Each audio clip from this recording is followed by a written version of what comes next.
on a rocky shoreline. I love being out here. Just north of Depot Bay. It's a spectacular place. Oh, look what I did! Look what I did! Did you touch the anemone? Yeah. Jane Lubchenco teaches her grandchildren how a sea anemone eats mussels. So this is their mouth right here. This is a snail called a limpet. Hey.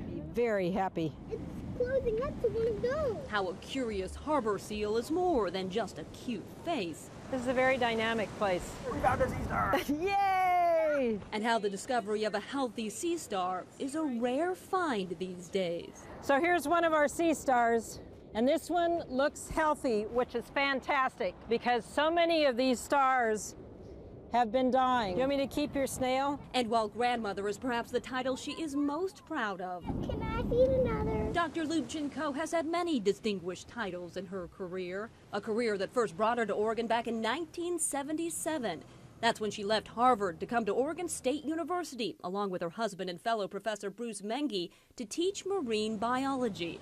The two quickly fell in love with Oregon and the ocean off its coast. We can learn an awful lot from what's happening in the larger coastal ocean just by looking at what's here on the rocks at low tide. Although she loved science, Lubchenco was not a fan of how the rest of the world viewed it, so she set out to bring science to the people. I firmly believe that even though science is really cool and scientists love what they do, they also have an obligation to share that knowledge with the public. At the same time she was helping other scientists better communicate, the professor was building a reputation as an outspoken climate change activist. Her work caught the attention of President Obama. The president nominated Lubchenco to lead the National Oceanic and Atmospheric Administration, otherwise known as NOAA. After 3 decades at Oregon State University, Lubchenco left in 2009 and headed east to Washington, D.C. to become the first woman to lead the federal agency. I joke with my students that my preparation as a marine biology, my training as a marine biology was actually really good preparation for the rough and tumble world of politics in D.C.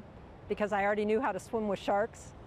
During her 4 years at NOAA, Lubchenco faced unprecedented challenges, including the Deepwater Horizon oil spill, a dysfunctional weather satellite system, and the most extreme weather the U.S. had seen in any 4 years in the nation's recorded history. But she tackled each one of those challenges with the same persistence she tackled her research. We got a lot done, and I'm really proud of it. Despite numerous job offers elsewhere, Lubchenco returned to Oregon State University in 2013 to continue her research and focus on an ocean that she says is warming and changing. The ocean is now 30% more acidic than it was at the beginning of the Industrial Revolution.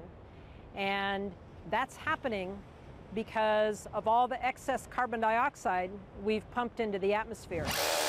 Lubchenco continues to study the impacts of climate change on our ocean and teach marine biology at Oregon State, which is why you'll still often find her alongside her students collecting data along our coast. And while they might not call her grandma, they do consider her family. Thanksgiving, they all come over. We have a big potluck. We've had anywhere 30, 40 students at our house for Thanksgiving. And that, she says, is what she is most proud of. Not her numerous awards or prestigious positions, but that family back here in Oregon. Students, future students, and of course her own grandchildren. Youngsters she hopes to inspire to become good stewards of our planet and ultimately find a way to use it without using it up. I gain hope from my students, from young people that are really interested in making a difference. Nature's just fascinating anyhow, but to understand how it works and how we can do a better job of managing our activities that affect the natural world is really important. And I think together there is great hope